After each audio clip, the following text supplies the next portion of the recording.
কেমন আছো গাইস তোমরা বলো। আমি তো খুব একটা ভালো নেই, কারণ কয়েকদিন ধরে শরীরটা খুবই খারাপ, এই জন্য ভিডিও দেওয়া হচ্ছে না।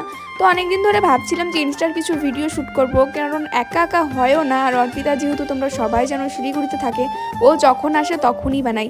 আর হাসিকেও বলেছিলাম যে কয়েকটা ভিডিও আমি সেভ করে রেখেছি, দুজনে বানাবো, ওটা দুজন লাগবে। বাট হাসিরও হচ্ছে না, কয়েকদিন ধরে কোচিং থাকে, পড়া থাকে, এই জন্য হয় না। আর এবার অর্পিতা আসছে, তাই অর্পিতাকে নিয়ে আসলাম।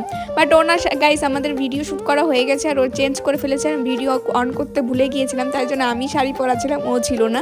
আর আমি যেমন তেমন করে চেঞ্জ করে চলে আসছি বাইরের দিকে, কারণ অর্পিতা বললো সন্ধ্যা হয়ে গেছে, চল আমাকে একটু বাড়ির দিকে দিয়ে আসবি।